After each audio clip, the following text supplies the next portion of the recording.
Good morning, sir.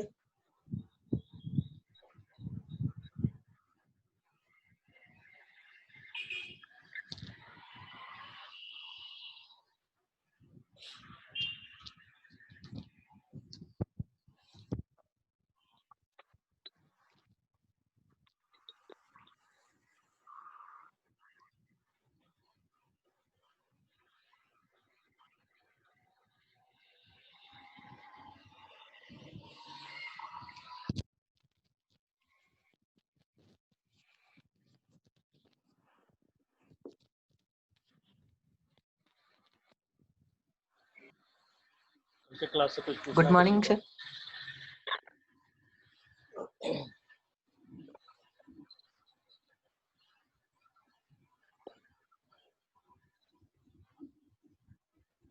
कल के class से कोई डाउट है लास्ट लेक्चर से?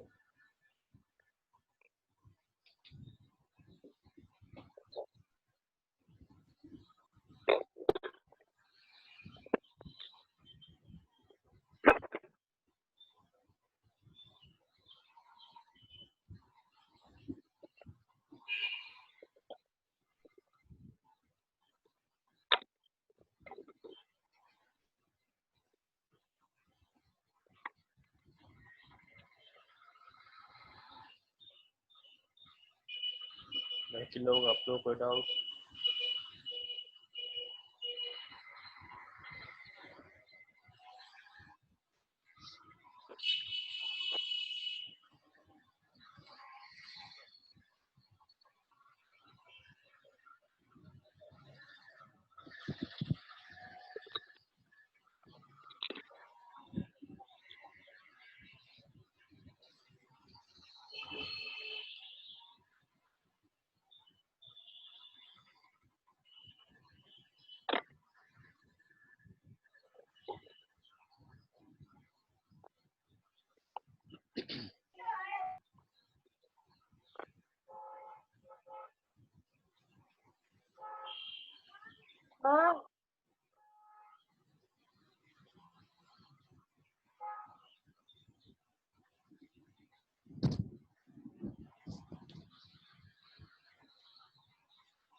अभी आ रहा साउंड? कल्पना, आवाज जा रहा है अभी सबको?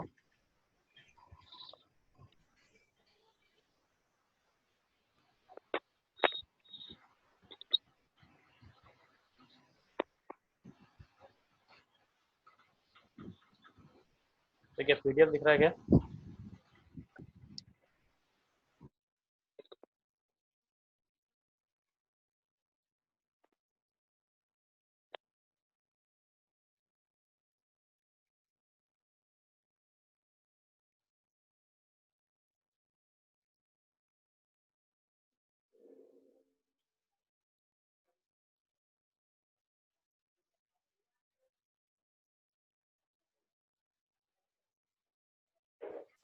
तो क्या पीडीएफ दिख रहा है सबको?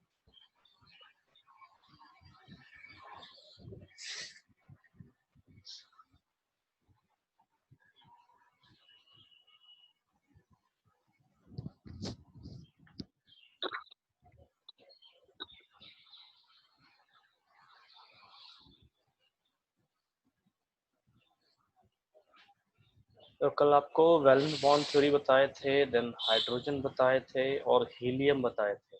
आप सबने लिखा हीलियम का नोट्स में? हाइड्रोजन तो मैंने यहाँ लिख रखा है, हीलियम आप सबने लिखा नोट्स में?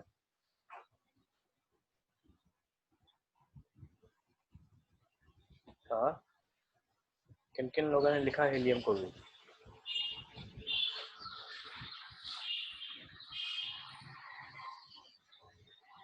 तो अभी कोई जवाब नहीं देगा। यस में कुछ तो लिखो, लिखे हो या नहीं लिखे हो। ठीक है, जो जो नहीं जो लिखे हैं उनके लिए ठीक है, जो नहीं लिखे हैं आज कंप्लीट कर लेंगे, ठीक है, क्योंकि इस टॉपिक के साथ ही आपको हीलियम का भी रखना है, ऐसा नहीं आगे पीछे कर देंगे।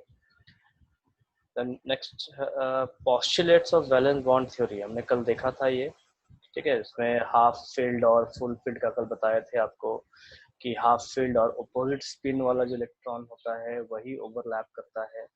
Then presence of many unpaired electrons in the valence shell of an atom enables it to form multiple bonds with other atoms. इसका मतलब है कि अगर एक एक एटम में अगर एक से अधिक आपका इलेक्ट्रॉन अनपेयर्ड है तो हमको वहाँ पे मल्टीपल बॉन्ड देखने को मिलते हैं। मतलब अगर एक इलेक्ट्रॉन अनपेयर्ड, अगर दो एटम है दोनों में एक एक इलेक्ट्रॉन है तो हमको यहाँ पे सिंगल बॉन्ड देखने को मिलेगा। अगर एक एटम में दो दो इलेक्ट्रॉन अगर अनपेयर्ड है तो यहाँ पे हमको डबल बॉन्ड देखने को मिलेगा। देन अगर तीन इलेक्ट्रॉन अनपेयर्ड है तो यहाँ पे हमको ट्रिपल बॉन्ड देखने को मिलेगा। और यही ये लाइन कहता है, it says the presence of many unpaired electrons, चाहे तीन हो तीन से अधिक हो वैलेंस शेल में, तो वहाँ पे हमको मल्टीपल बॉन्ड्स देखने को मिलते हैं। इन तीनों को हम कलेक्टिवली एक साथ मिला के हम इनको मल्टीपल बॉन्ड्स कहते हैं। The paired electrons present in the valence shell do not participate in the formation of chemical bonds as per the valence bond theory. ठीक है, अभी कहता क्या है? The paired electrons present in the valence shell do not participate in the formation of chemical bonds. यहाँ पे जो paired electrons की बात की जा रही है इस पॉइंट में, तो ये जो पेयर्ड इलेक्ट्रॉन्स है ये आपका लोन पेयर को डिनोट करता है। ठीक है, इस चीज को ध्यान से सुनिए, ये लोन पेयर को डिनोट करता है। तो लोन पेयर हमने पहले भी पढ़ा है शेप्स में VSEPR थ्योरी के हिसाब से कि जो लोन पेयर है वो अकेले रहते हैं। तो ये कॉन्सेप्ट जो वैलेंस बॉन्ड थ्योरी है ये भी यही बात कह रही है कि लोन पेयर इलेक्ट्रॉन्स जो है वैलेंस शेल में ही, तो वो बॉन्ड का फॉर्मेशन नहीं करता। जैसे अगर हम NH3 की बात करें, गुड मॉर्निंग विपुल, अगर हम NH3 की बात करें तो देखिए नाइट्रोजन के साथ हम तीन बॉन्ड्स दिखाते हैं इस तरीके से, और इसमें हम एक लोन पेयर को अटैच करते हैं यहाँ पे दो डॉट्स दिखा के। तो ये जो लोन पेयर है this is paired electron in this point. Then third point, covalent chemical bonds are directional and are also parallel to the region corresponding to the atomic orbitals that are overlapping. ऐसा क्या है, जो covalent bonds है वो directional है। तो directional का meaning मैंने आपको पहले भी बताया है कि दे हैव सर्टेन डायरेक्शंस, मतलब उनका कुछ ना कुछ एंगल होगा। एक बॉन्ड दूसरे बॉन्ड से कुछ ना कुछ एंगुलर डिस्टेंस पे होंगे और उसको हम डायरेक्शनल बॉन्ड्स कहते हैं। और ये पैरेलल होगा किसके? तो एटॉमिक ऑर्बिटल्स जो ओवरलैप कर रहे हैं। तो ओवरलैपिंग जब हम देखेंगे तो उसमें हम देखेंगे कि पैरेलल कैसे होता है या परपेंडिकुलर वगैरह कैसे होता है।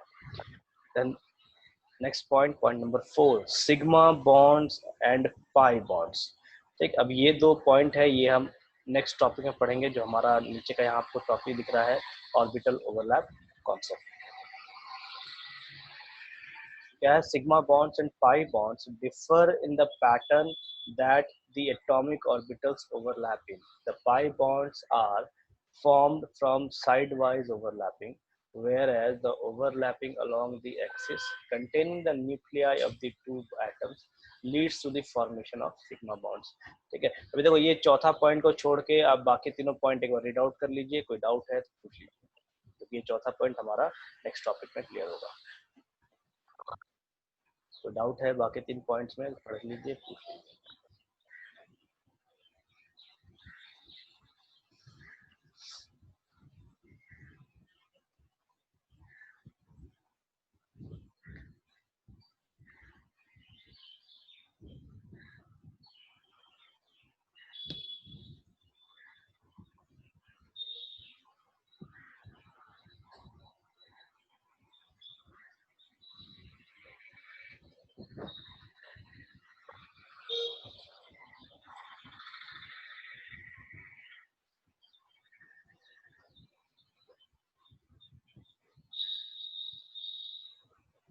कोई डाउट है तीनों पॉइंट्स में?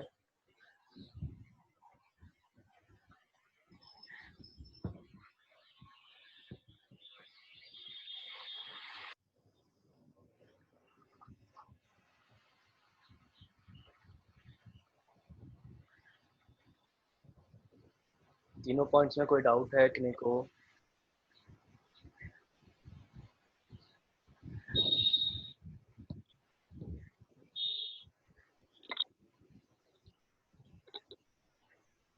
बाकी लोगों को?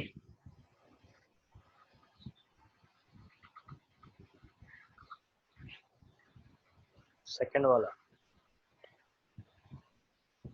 ये सेकंड वाला क्या कहता था? Presence of many unpaired electrons in the valence shell of an atom. ठीक है, इस पॉइंट को पहले समझिए। इसका मतलब क्या है कि जैसे हम कोई भी एटम की अगर बात करें, तो अगर हाइड्रोजन है तो इसके हाइड्रोजन में जो वैलेंस शेल होगा वहां पे सिर्फ एक इलेक्ट्रॉन हमको दिखेगा। वैसे ही अगर हम नाइट्रोजन उठाएं तो नाइट्रोजन के वैलेंस शेल में हमको कितना दिखेगा? 5 इलेक्ट्रॉन दिखेगा। ठीक है, उसके बाद अब आप कार्बन उठाइए मान लीजिए, तो कार्बन के वैलेंस शेल में आपको कितना दिखेगा? 4 इलेक्ट्रॉन दिखेगा।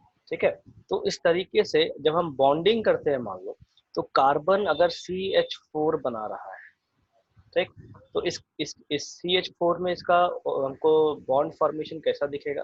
तो C और इस टाइप से 4 तो H लगे हुए रहेंगे।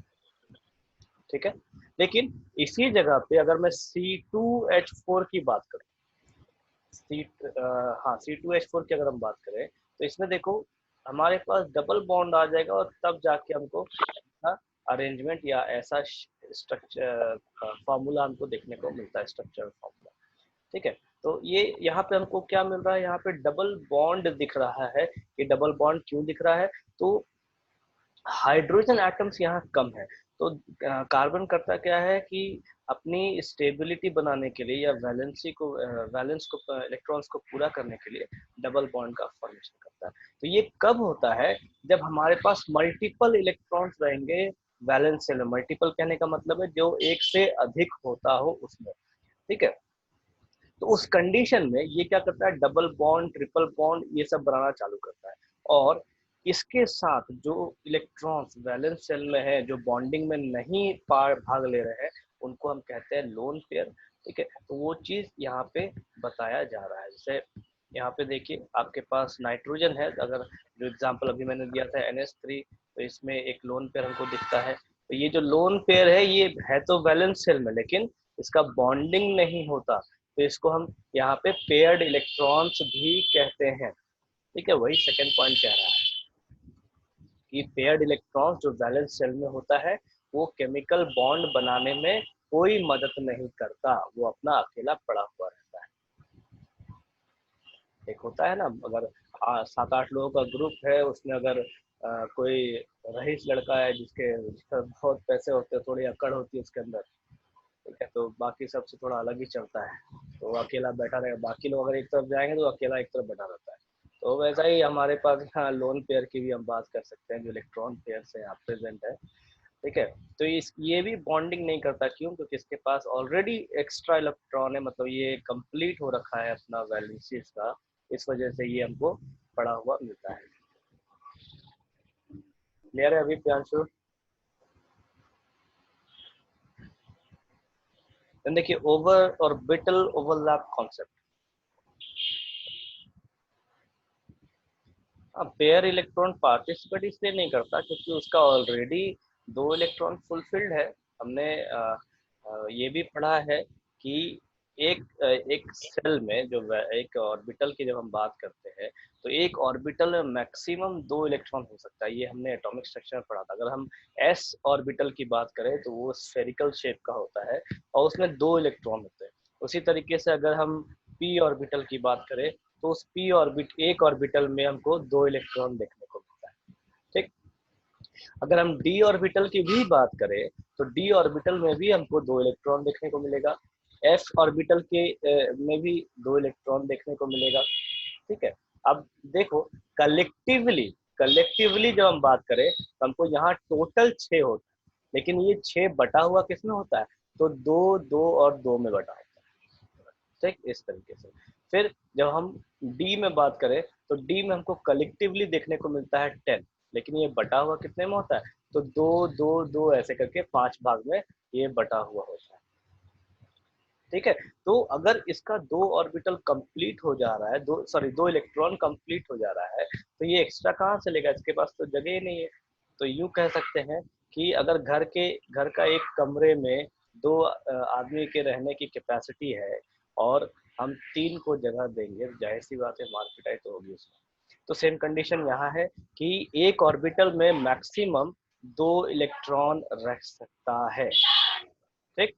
तो उस हिसाब से जो लोन पेयर होते हैं वो 2 के पेयरिंग में होते हैं और उनका पेयरिंग पूरा हो जाता है, इस वजह से वो एक्स्ट्रा पार्टिसिपेट नहीं करते बॉन्डिंग में, एक्सेप्ट द कोऑर्डिनेट बॉन्ड। ठीक है। कोऑर्डिनेट बॉन्ड के अलावा, क्योंकि कोऑर्डिनेट बॉन्ड में वो देते हैं लेकिन लेते नहीं। ठीक है। Is it clear Saurabh?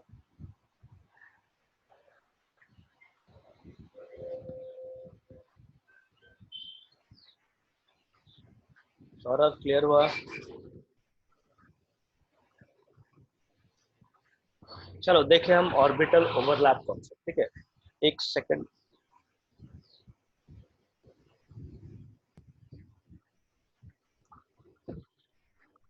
देखो आपको मैंने ऑर्बिटल बताया है, एस ऑर्बिटल, पी ऑर्बिटल। तो फिलहाल मैं आपको कुछ दिखा रहा हूँ। ठीक है, एक बार आप वीडियो पे कंसंट्रेट करें थोड़ा। देखो मेरे हाथ में एक चूड़ी है। ठीक। तो मैं आपको एक्चुअल में एटम्स का मॉडल दिखाऊंगा, जो मॉडर्न फिजिक्स में हम मॉडल्स पढ़ते हैं ना, एटॉमिक मॉडल। तो एटॉमिक स्ट्रक्चर एक्चुअल में फिजिक्स का हिस्सा है। ठीक है। तो उसको मॉडर्न फिजिक्स में रखा जाता है। हम हालांकि उसे केमिस्ट्री में भी पढ़ते हैं और फिजिक्स में भी पढ़ते हैं। The topics are same. और मॉडर्न फिजिक्स आप पढ़ोगे 12th में। देखो ये जो चूड़ी है, ये मैं दिखा रहा हूँ आपको।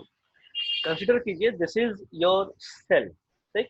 एक सेल है और एक सेल, 2 सेल से आपका पूरा का पूरा एटम बनता है, मतलब जिसमें इलेक्ट्रॉन्स रिवॉल्व करते हैं, वो आपका सेल में मान के चल रहा है। तो एटॉमिक फिजिक्स या मॉडर्न फिजिक्स में चाहिए कैसा होता है, एक सेल यहाँ है, अब इसके ऊपर एक सेल ऐसा घुस गया।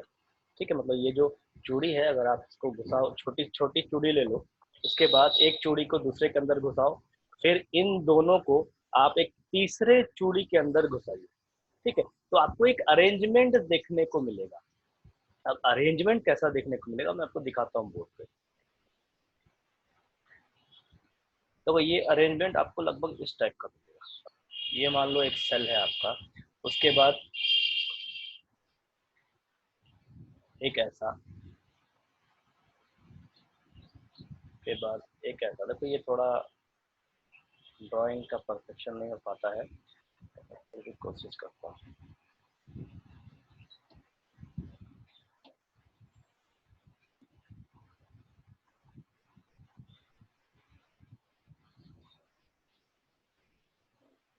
ठीक है, ये एक सेल हो गया। उसके बाद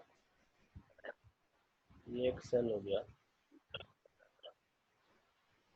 ये एक हो गया। हाँ, परफेक्ट सॉरी, शक्तिमान टाइप। ठीक है, शक्तिमान का जो वो चक्र दे, वो जो उसके क्या बोलते हैं, कपड़े पे दिखा हुआ होता है ना, उस टाइप का ये स्ट्रक्चर देखने को हमको मिलता है। तो ये ऐसा स्ट्रक्चर हमको बेसिकली एटम का मिलता है। जो एक्चुअल स्ट्रक्चर है एटम का, वो इस तरीके से अरेंज होता है और इसमें इलेक्ट्रॉन्स रिवॉल्व करते हैं। तो ये जो चूड़ी है ना, जिसको मैं दिखा रहा हूँ, मान लो ये हमारा एक सेल है। ठीक है। तो हमारा सबसे पहला, अगर एस सेल की हम बात करें, स्फेरिकल सेल की बात करें, तो वो एकदम हमको ऐसा, अगर फ्रंट से हम देखेंगे तो हमको गोल दिखेगा। ठीक, चाहे आप ऐसा उस स्फेयर को आप किधर से भी देख लो तो वो आपको एक सर्कल ही दिखने वाला है। ठीक, ये तो हो गया हमारा पहला कंडीशन एस ऑर्बिटल के लिए। अगर हम पी की बात करें तो पी हमको ऐसा दिखेगा, पी हमको ऐसा दिखेगा। ठीक है, ये आप यू कहिए तो ऐसा, मतलब बीच में एक नोड पॉइंट हमको दिखता है जहां पे इलेक्ट्रॉन नहीं होंगे और दोनों साइड से हमको लोब्स देखने को मिलेंगे। ठीक है, ये हो गया हमारा पी ऑर्बिटल इस टाइप से। ठीक है, देखो वीडियो देखिए जो साइड में चल रहा है, तो ये हमारा पी ऑर्बिटल हो गया। अब इन दोनों ऑर्बिटल्स की ओवरलैपिंग को हम समझेंगे कि ओवरलैपिंग कैसे होता है, कितना होता है और क्या क्या कहते हैं इसको।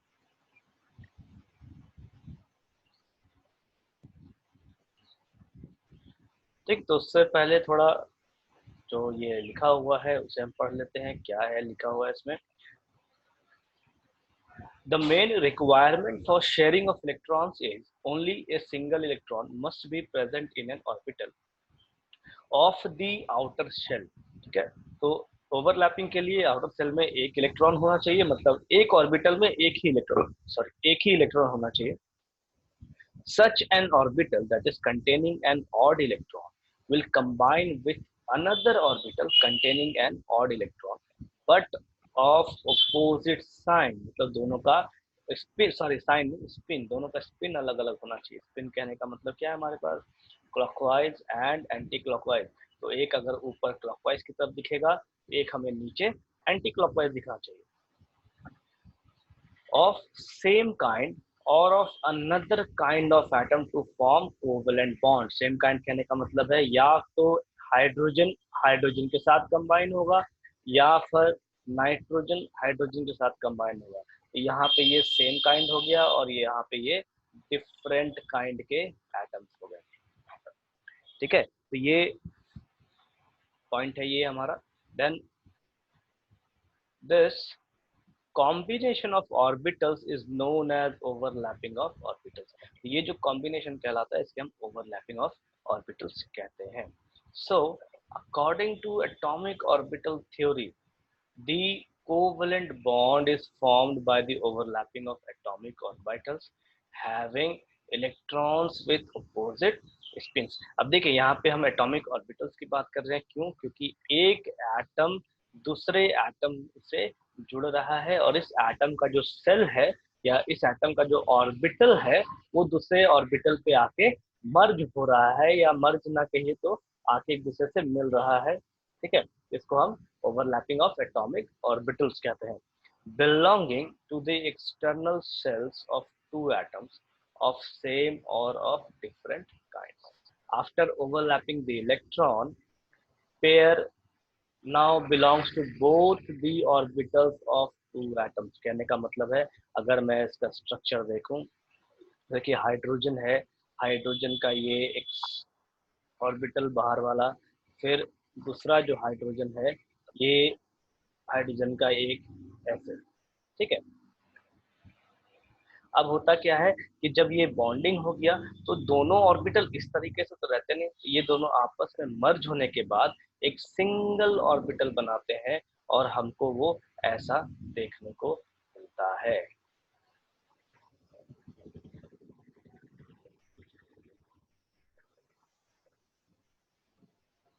ठीक है, तो ये पेयर जो है इलेक्ट्रॉन पेयर, ये अपने आप को जोड़ने के बाद एक ऐसा सिंगल ऑर्बिटल का फॉर्मेशन करते हैं। Depending upon the types of orbitals which take part in overlap, we can classify overlapping as। ठीक है, अब ये जो ओवरलैपिंग है इस ओवरलैपिंग को हम अलग अलग तरीके से बांट सकते हैं कि कैसे कैसे ओवरलैपिंग हो सकती है।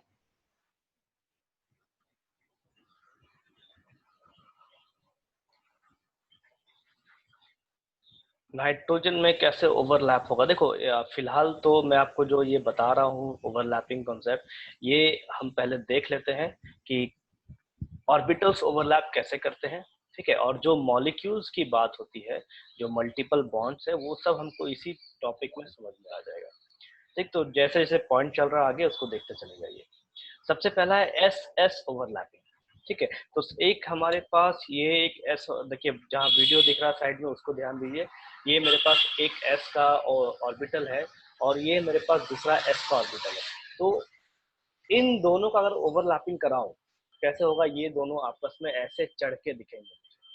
ठीक है, मतलब ये मेरा स्फेरिकल सेल और स्फेरिकल सेल का ओवरलैपिंग होना चाहिए। अब देखो इसकी भी एक बात है कि ये जरूरत से ज्यादा ओवरलैप नहीं कर सकता, मतलब देखो मैं इसको अगर बढ़ाते चले जाऊं तो ये जरूरत से ज्यादा ओवरलैप नहीं कर सकता। रीजन क्या है इसका, तो देखिए जैसे जैसे ओवरलैपिंग अगर बढ़ता है इस कंडीशन में क्या होगा कि ये जो देखो मेरा ये जिस जो चूड़ी में हिला रहा हूँ इसको देखिए, इसको आप एटम 1 मानिए, ये आपका एटम 2 हो गया।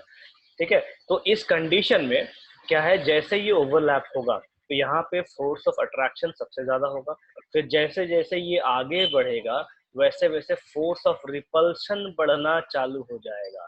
ठीक, उसका रीजन क्या है, तो दोनों के न्यूक्लियस पास आने लग जाएंगे और उसके वजह से फोर्स ऑफ रिपल्शन बढ़ने लग जाएगा। तो ओवरलैपिंग उतना ही होता है जितने में कि न्यूक्लियस दोनों का रिपेल ज्यादा ना करे, मतलब दोनों न्यूक्लियस न्यूट्रली बैठा रहे। ठीक है, तो ओवरलैपिंग हमारा उतना ही हो सकता है, उससे ज्यादा ओवरलैपिंग कभी नहीं हो सकता। तो इस टाइप के ओवरलैपिंग को हम एस एस ओवरलैपिंग करते हैं। ठीक है, अब देखिए यहाँ जो ओवरलैपिंग है, मान लो मैं इसको ये हॉरिजेंटली दिखा रहा हूँ। ठीक, अगर मैं इसको इधर से ऊपर से ऐसे कर दूं,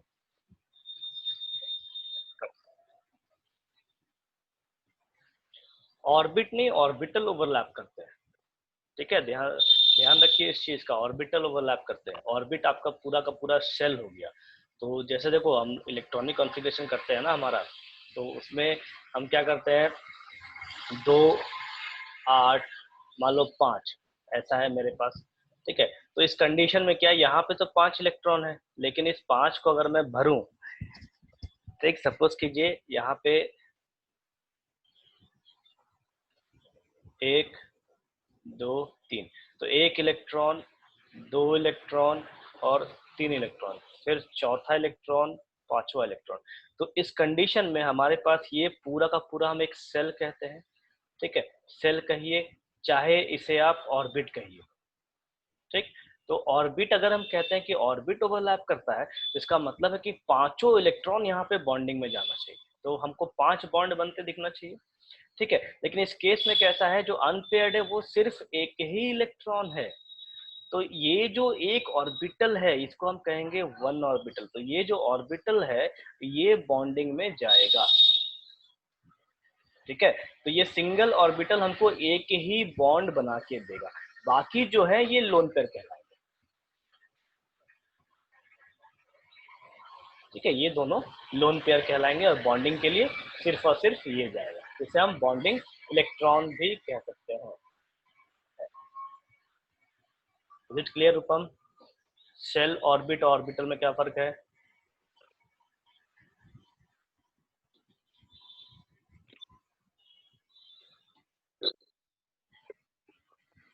ठीक है, अब देखो ओवरलैपिंग जो मैं आपको बता रहा था, इसको फिर से देखिए, ध्यान से देखिए, क्योंकि ये ऑब्जेक्टिव में पूछता है, वेरी इंपॉर्टेंट, ऑब्जेक्टिव में पूछता है कई बार कि ओवरलैपिंग कितना हो सकता है, या ओवरलैपिंग में मैक्सिमम ओवरलैपिंग किन किन ऑर्बिटल्स में हमको देखने को मिल सकता है। ठीक है, तो इस चीज को ध्यान रखिए, जब तक आप इसको समझ नहीं सकते तो आप एक्सटेंट ऑफ ओवरलैपिंग को सॉल्व नहीं कर सकते।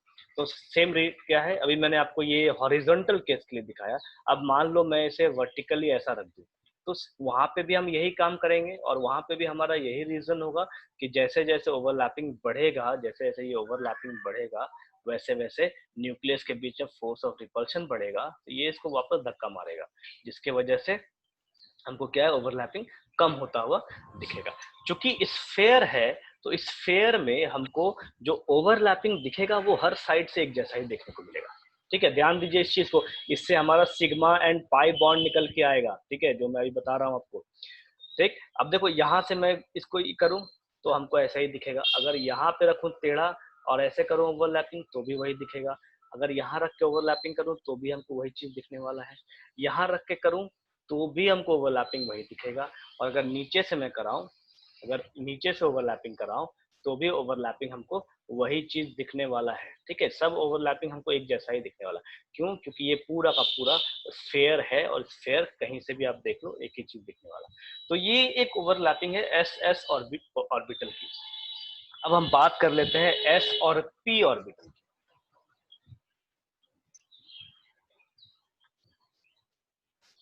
ठीक है, अब अगर एस और पी की हम देखें तो देखिए एस और पी हमको कैसा दिखता है, ऐसा। मतलब अगर आप इसको क्लियर देखें तो ऐसा दिखेगा आपको। ठीक, ये हमारा पी ऑर्बिटल और ये हमारा एस ऑर्बिटल है। ठीक है, अब देखो यहाँ पे इस जगह पे इस पी की बात जब करें तो पी में कैसा, जो हमको जो मेरा न्यूक्लियस होगा वो इस जगह पे तो होगा नहीं। ठीक, पहला चीज। तो अगर मैं न्यूक्लियस की बात करूं तो न्यूक्लियस मुझे कहाँ मिलेगा, ये ऑर्बिटल के बाद इधर हमको मिलेगा न्यूक्लियस, पहला कंडीशन। ठीक है, इस चीज को आप ध्यान दीजिए। ये मेरा ऑर्बिटल है, मान लो पी ऑर्बिटल का मैं पी एक्स की बात करूं अगर, तो जो न्यूक्लियस होगा इस ऑर्बिटल के बाद अंदर में होना चाहिए, इस साइड में। तो अगर एक एस ऑर्बिटल आके ओवरलैप कर रहा है, ठीक, एक एस ऑर्बिटल अगर ओवरलैप कर रहा है तो ये जो ओवरलैपिंग है कैसा होगा, ये इधर से इधर, इधर से इधर ऐसा होगा। तो इस कंडीशन में हम कह सकते हैं कि ओवरलैपिंग हमको ज्यादा से ज्यादा देखने को मिल सकता है। ठीक है, इस चीज को ध्यान से सुनिए। ओवरलैपिंग हमको यहाँ पे ज्यादा से ज्यादा देखने को मिल सकता है। क्यों? क्योंकि यहाँ न्यूक्लियस न्यूक्लियस के बीच में फोर्स ऑफ रिपल्शन चालू नहीं होगा। न्यूक्लियस तो यहाँ है नहीं, न्यूक्लियस कहाँ है, इस साइड की ओर। तो इस वजह से हमको यहाँ पे फोर्स ऑफ रिपल्शन कम मिलेगा as compare to S orbital. तो यहाँ पे हमको ओवरलैपिंग जो है वो ज्यादा देखने को मिलेगा। कंपेयर करेंगे किससे, एस ऑर्बिटल से। तो ठीक है, ये तो हो गया इसकी बात। अब हम बात कर ले पी ऑर्बिटल की। अगर मैं दो पी ऑर्बिटल लूं और दोनों पी ऑर्बिटल की ओवरलैपिंग कराऊं, ठीक, तो दो पी ऑर्बिटल है मेरे पास ये, और ये दो पी ऑर्बिटल कैसे ओवरलैप करेंगे, इस टाइप से आएंगे और ऐसे साइड से ओवरलैपिंग चालू करेंगे। ठीक है, तो इस कंडीशन में भी हमको क्या होगा, मैक्सिमम ओवरलैपिंग मिलेगा। ठीक है, तो ये जो पी ऑर्बिटल, जब पी और पी ओवरलैप करते हैं, ठीक है, ध्यान से सुनिए, जब पी और पी ओवरलैप करेंगे तो हमको जो ओवरलैपिंग है वो सबसे ज्यादा देखने को मिलेगा। उसके बाद जब पी और एस ओवरलैप करेंगे तो इसका जो ओवरलैपिंग है वो हमको पी और पी से कम देखने को मिलेगा। और जब हम एस और एस ओवरलैप करेंगे तो इसकी जो ओवरलैपिंग है ये उन दोनों से और कम देखने को मिलेगा। ठीक है, तो ये तो हो गया हमारा एक्सटेंट ऑफ ओवरलैपिंग, मतलब ओवरलैपिंग कितना ज्यादा किसमें होता है। ठीक है, ये हमारे ओवरलैपिंग की बात हो गई। अब देखिए इसमें हम देखते हैं सिग्मा और पाई बॉन्ड्स। तो देखो ये दोनों चूड़ी फिर से मैं आपको दिखा रहा हूँ, दोनों चूड़ी है, दोनों को सिर से सिर टकराई है। ठीक है, एक इसका मुंडी, एक इसका मुंडी, दोनों को आप क्या करो, ऐसे टकराओ। ठीक, तो जब भी हेड ऑन कॉलिजन होता भैया है, जब सिर से सिर टकराता है तो हमारा वहां पे सिग्मा बॉन्ड का फॉर्मेशन होता है। ठीक है, अब जैसे देखो लड़ाई में किसी ने अपने सिर से किसी को सिर से मार दिया, तो वो जो कॉलिजन है उसको हम कहते हैं हेड ऑन कॉलिजन, मतलब एक का सिर दूसरे के सिर से टकरा है। तो इस कंडीशन में हमको सिग्मा बॉन्ड देखने को मिलता है। तो एस और एस ये दोनों हेड ऑन कॉलिजन शो करेंगे। उसके बाद ये एस और ये पी, सॉरी ये पी और ये हमारा एस, तो जब ये दोनों ऐसे टकराएंगे तो भी हमारा हेड ऑन कॉलिजन होगा और तो भी हमारा सिग्मा बॉन्ड का फॉर्मेशन होता है। ठीक है, ये हो गया दो कंडीशन। उसके बाद जब हमारा पी और पी ये दोनों जब ओवर हेड ऑन कोलिजन करेंगे तो भी हमको सिग्मा बॉन्ड ही देखने को मिलेगा। ठीक, तो ये तीनों कंडीशन में हमको सिग्मा बॉन्ड देखने को मिलता है। तो पाई बॉन्ड देखने को कब मिलेगा, तो पाई बॉन्ड देखिए, पाई बॉन्ड हमको कब मिलेगा, जब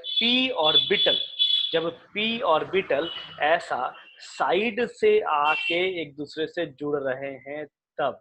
देखिए यहाँ पे भी एक ओवरलैपिंग देखने को हमको मिल रही है। ठीक है, देखो ये एक ऑर्बिटल दूसरे ऑर्बिटल से ऐसे चढ़ के आ रहा है। ठीक, तो ये पी ऑर्बिटल जब साइड में ऐसे ओवरलैप करते हैं साइड से, तो हम इसको कहते हैं पाई बॉन्ड। ठीक, इस चीज को ध्यान रखिए, जब हम आगे पढ़ेंगे इसी पॉइंट टॉपिक में हमको ये सारा पॉइंट्स मिलने वाला है। ठीक है, अभी अभी किसी को डाउट है? Head on collision, side collision, S orbital, P orbital और ओवरलैप, एक्सटेंट ऑफ ओवरलैपिंग, अभी तक जो भी आपको बताए, पी ऑर्बिटल कैसे होगा, एस ऑर्बिटल ओवरलैपिंग कितना होगा, कैसे होगा, किसी को डाउट है? ये बहुत इंपॉर्टेंट, अगर आप इस चीज को समझ गए तो आपको ड्राइंग हर किसी का आसान लगने लग जाएगा, और ऑब्जेक्टिव क्वेश्चन बहुत सारे बनते हैं इसके ऊपर। इसमें डाउट है किसी को?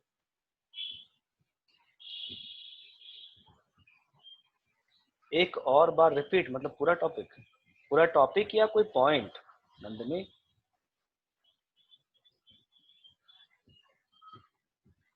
बॉन्ड, कौन सा बॉन्ड? पाई और सिग्मा?